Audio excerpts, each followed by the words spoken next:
All of you. हम आपको question answer करा रहे थे। इस क्वेश्चन आंसर की सीरीज में 17 चैप्टर हम कर रहे हैं। 17 चैप्टर का फर्स्ट वीडियो अपलोड किया जा चुका है। अगर आपने उसे नहीं देखा है तो आप देख लीजिए। और आज इसमें जो भी क्वेश्चन बचे हुए हैं उसको हम करेंगे। ये आपके हिंदी भाषा, इतिहास और वर्तमान, इसके हम लास्ट 10 ईयर के क्वेश्चन आंसर कर रहे हैं। तो आप मेरे साथ वीडियो में बने रहिए। ये इग्नू BA का कोर्स है और जिसका कोड है BHDE 106 या फिर EHD 06।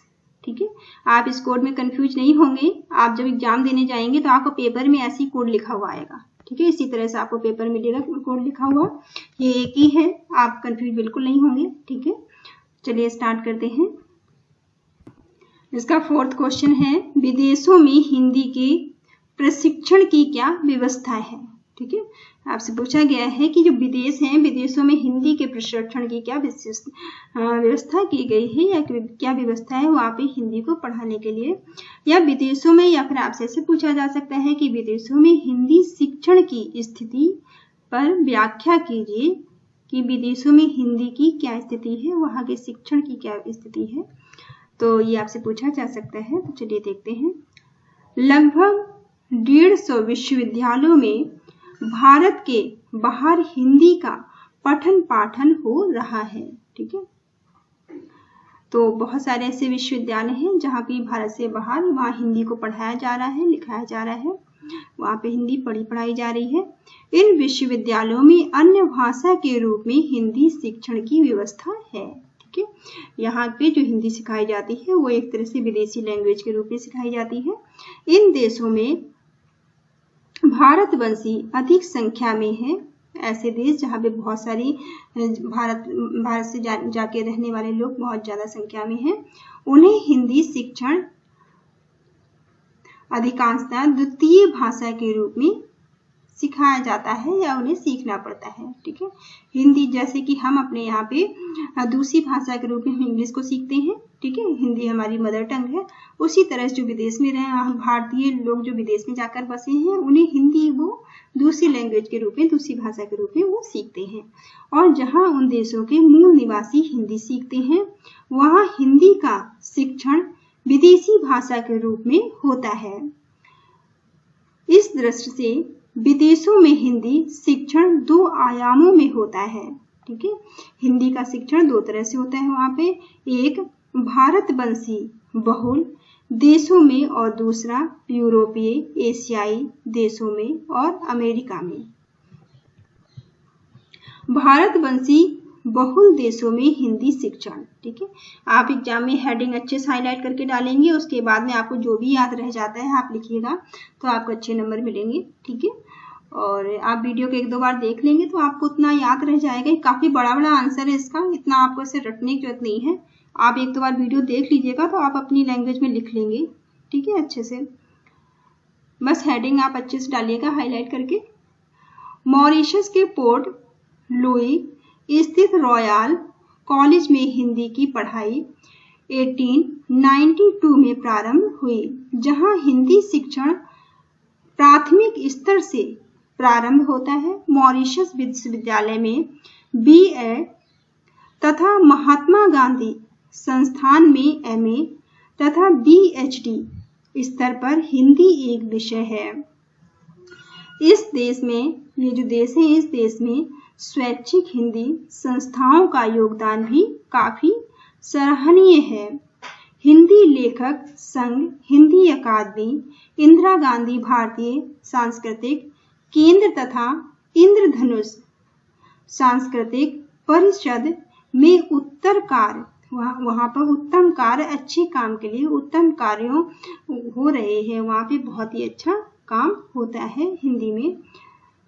क्रियोली भाषा के अलावा भोजपुरी यहाँ की संपर्क भाषा रही है। ठीक है, हिंदी के अलावा भी भोजपुरी भी वहाँ की संपर्क भाषा रही है।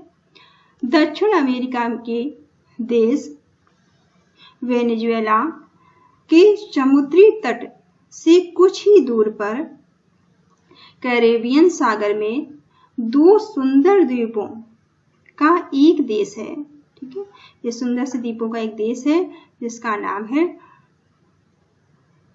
ट्रिनिडाद एवं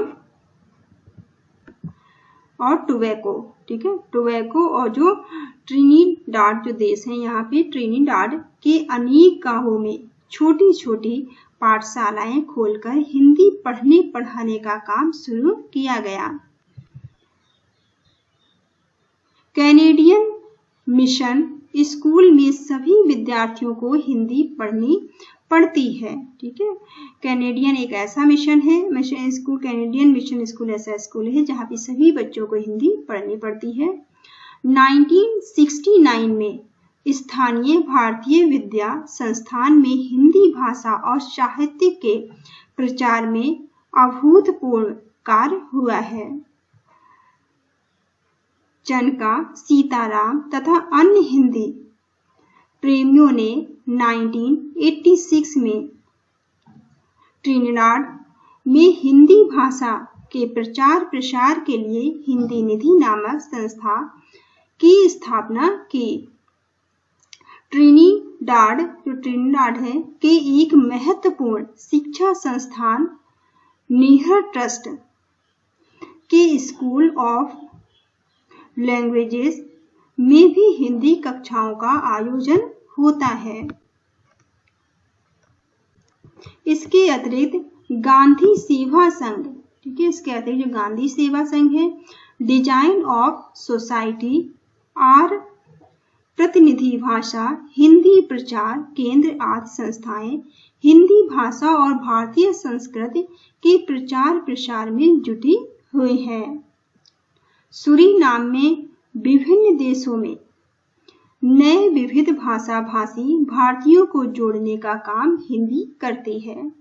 इसलिए यहाँ हिंदी भारतीय अस्मिता की प्रतीक बन गई है, ठीक है, इसलिए हिंदी जो है भारतीयों की पहचान बन गई है।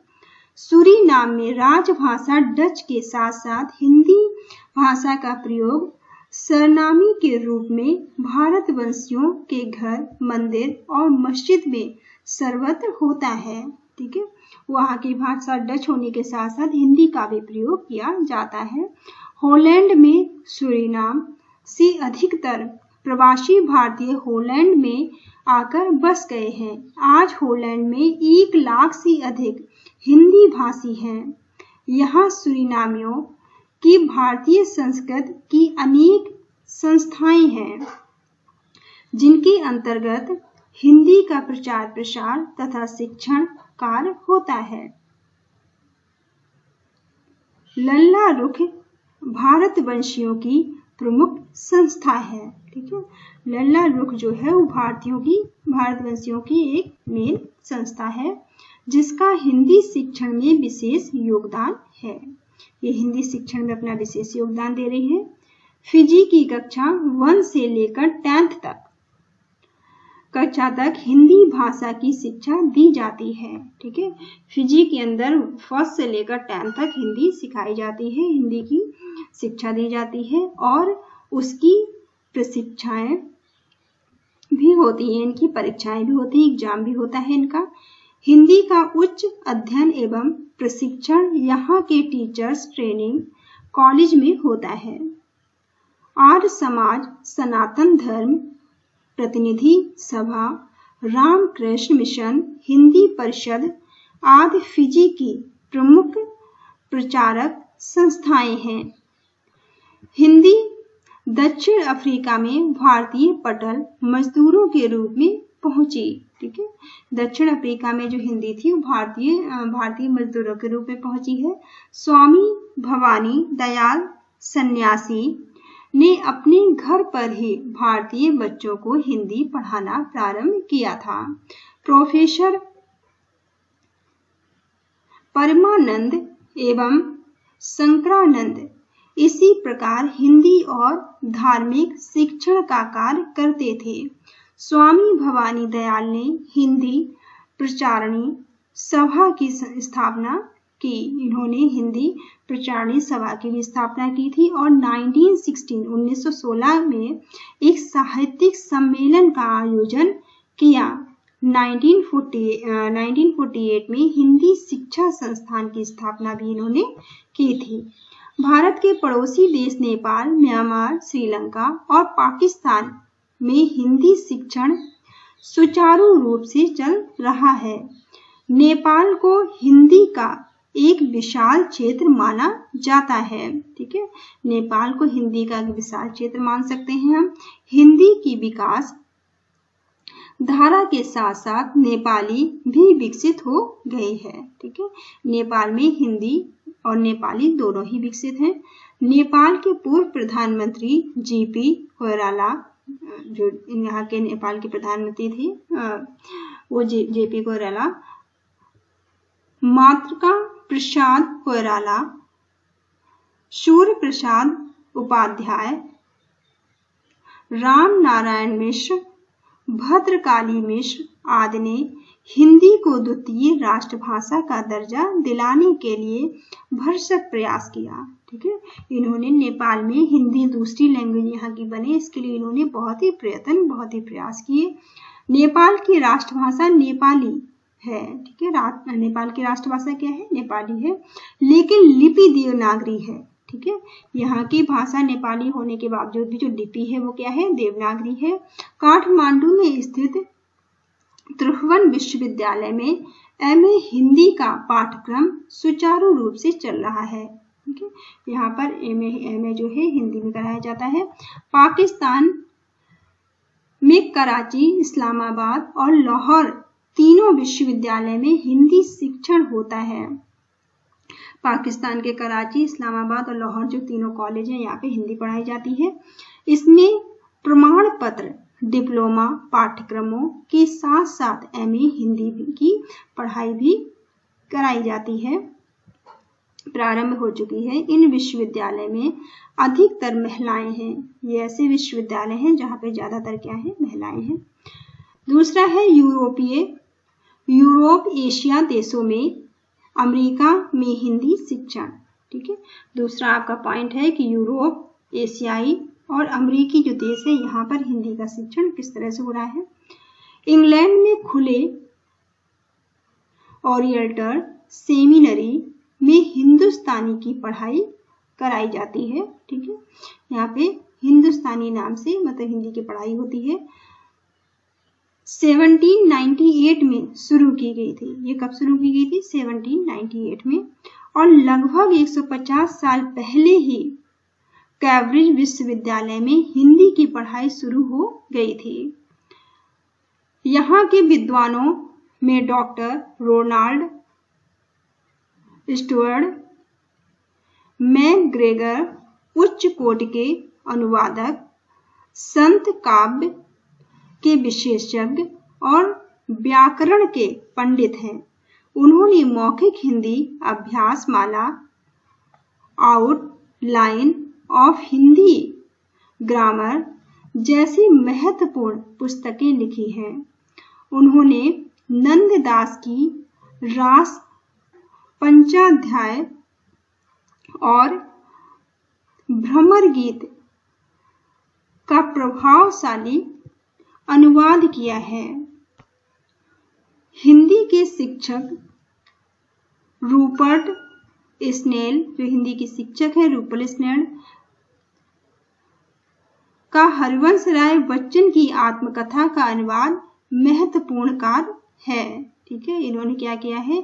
जो हिंदी के शिक्षक है, हिंदी के शिक्षक रूपर्ट स्नेल का हरिवंश राय बच्चन की, जो हरिवंश राय बच्चन को आप जानते होंगे, ठीक है, अमिताभ बच्चन के पिताजी हैं, इन्होंने आत्मकथा का अनुवाद, इनका महत्वपूर्ण कार्य रहा है, जो इस समय अमेरिका में हिंदी शिक्षण में संलग्न है। ठीक है, जो कि अमेरिका के अंदर जो हिंदी शिक्षण में बिजी है इस समय। चेक गणराज्य के चार्ल्स विश्वविद्यालय, प्राहा, ओरिएंटल हिंदी इंस्टीट्यूट, जो इंस्टीट्यूट है वहाँ का, प्राग यूनिवर्सिटी आदि में हिंदी शिक्षण का कार्य होता है। इनमें विविध प्रमाणिक शिक्षण सामग्री के निर्माण तथा प्रणयन पर अधिक से अधिक ध्यान दिया जाता है। विकास आंदोलन में स्मेकल की विशेष भूमिका रही है। चेक विद्वान पोरिश्का की त्रिभाषा हिंदी की हिंदी पाठ्य पुस्तक भाषा शिक्षण के क्षेत्र में महत्वपूर्ण भूमिका रखती है। अब जर्मनी की अगर हम बात करें तो जर्मनी विश्व के उन प्रमुख देशों में है जहां विश्वविद्यालय में हिंदी भाषा का शिक्षण एवं साहित्य का विधिवत पठन पाठन हो रहा है। हुम्बोल्ट विश्वविद्यालय के अंतर्गत सन 1950 में एशियाई अध्ययन संस्थान की स्थापना हुई है, जिसमें हिंदी के अलावा अन्य भारतीय भाषाओं संस्कृत, उर्दू तथा बांग्ला का भी अध्यापन हो रहा है। हिंदी, बांग्ला, कन्नड़ तथा रूसी के जर्मन विद्वान लोथार लुप्सी ने प्रोफेसर बहादुर सिंह के साथ मिलकर एक हिंदी पाठ्य पुस्तक प्रकाशित की, जो जर्मनी के अनेक विश्वविद्यालयों में सहायक पाठ्य पुस्तक के रूप में प्रयुक्त होती है। इसके अतिरिक्त माइग्रेट, गाल्स लाफ, बर्बरा, ब्यूरनट, लुप्त, वगांस, हंसी, लोटस कई वर्षों से हिंदी के अध्यापन में संलग्न रहे हैं। इन्होंने हिंदी के प्रचार प्रसार में काम किया है। हिंदी भाषा के प्रति रोमानिया का अनुराग विशेष रूप से उल्लेखनीय है। यहाँ पर रोमानिया जो है वहाँ पर हिंदी भी विशेष रूप से प्रचलित है। हिंदी का अध्यापन रोमानिया के बुखारेस्ट विश्वविद्यालय में ऐच्छिक विषय के रूप में सन 1965 में सर्वप्रथम प्रारंभ हुआ था। 1971 में रोमानिया के बुखारेस्ट विश्वविद्यालय में हिंदी का 4 वर्षीय पाठ्यक्रम शुरू हुआ। इसके स्नातक छात्रों को विदेशी भाषा के रूप में हिंदी का अध्ययन एक मुख्य विषय लेकर करना होता है।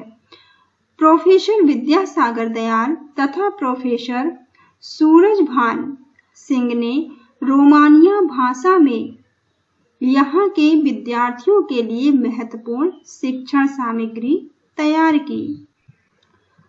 पोलैंड के वार्सा विश्वविद्यालय में हिंदी पाठ्यक्रम का शुभारंभ श्रीमती तात्यायन रुतकोव्सा ने किया। इसके बाद सन 1966 में मारिया क्रिस्टोबर इटली में रोम, नेपल्स, तोरिनो, मिलान, वेनिस आदि शहरों में हिंदी पढ़ाई जाती है।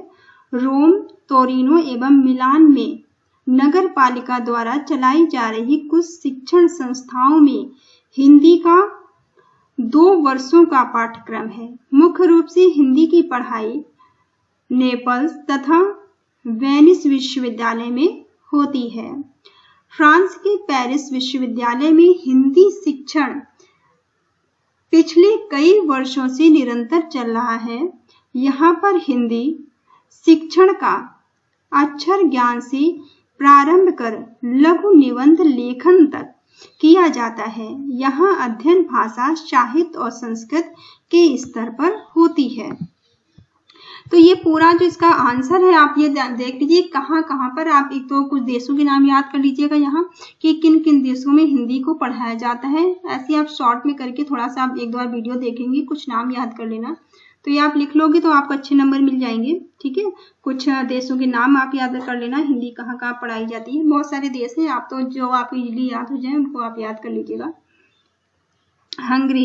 हंगरी के बुदापेस्ट में हिंदी का 5 वर्षीय पाठ्यक्रम है। ठीक है, स्टार्टिंग के 1-2 लाइनें आप थोड़ा सा ध्यान से देख लीजिएगा। पिछले 10-15 वर्षों से हंगरी में भारतीय सांस्कृतिक तथा भाषाओं के प्रति लोगों की रुचि बढ़ी है। विश्वविद्यालय के अतिरिक्त भारतीय दूतावास में भी हिंदी की नियमित कक्षाएं होती हैं।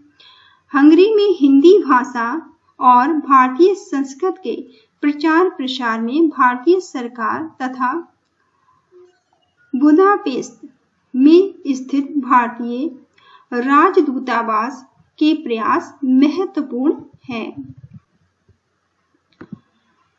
बहुभाषावाद मारिया ने जैसी हिंदी शिक्षण में महत्वपूर्ण योगदान करते रहे हैं तथा ऐतिहासिक भाषा विज्ञानी की भी भूमिका रही है। जो भाषा विज्ञान है, इतिहासकार है, भाषा विज्ञान है, जो भाषा वैज्ञानिक है, इनकी भी अपनी महत्वपूर्ण भूमिका रही है हिंदी के प्रचार प्रसार में और दूसरे देशों में हिंदी को बढ़ावा देने के मामले में। स्वीडन के उपसाला विश्वविद्यालय में 1968 से हिंदी पढ़ाने की शुरुआत हुई है। ठीक है, स्वीडन में भी हिंदी पढ़ाई जा रही है और 1968 से पढ़ाई जा रही है। आधुनिक भारतीय भाषाओं के अध्ययन के लिए स्वीडन में एक केंद्र स्थापित किया गया है जिसमें हिंदी के अतिरिक्त तमिल, बांग्ला आदि भारतीय भाषाएं पढ़ाई जाती हैं। आधुनिक भारतीय भाषाओं का केंद्र स्वीडन की राजधानी स्टॉकहोम में भी स्थित है। ठीक है, इस तरह से आप थोड़ा सा इसको ध्यान में दीजिएगा कि अलग अलग देशों के आप कुछ नाम याद कर लीजिए और वहां पर अपनी भाषा में आप लिख देंगे अपनी लैंग्वेज में कि हिंदी कैसे कैसे और कहाँ कहाँ पढ़ाई जाती है। फर्स्ट एक एक लाइन ये जरूर याद कर लीजिएगा कि वहां पर कब से हिंदी पढ़ाई जाने की शुरुआत हुई है। जैसे कि यहाँ स्वीडन का दिया हुआ है कि स्वीडन के में जो हिंदी की शुरुआत कब से हुई है, 1968 से। ठीक है, हिंदी वहां पर पढ़ाई जाती है। हिंदी के उपसाला विश्वविद्यालय में हिंदी कब से पढ़ाई जाती है, 1968 से। ऐसे थोड़े से सन वगैरह याद कर लीजिएगा। ठीक है, तो ये चैप्टर आपका 17 यहाँ पर खत्म होता है और नेक्स्ट चैप्टर आपका वीडियो आपको बहुत जल्दी 18 का मिल जाएगा। Thank you all of you, thank you for watching.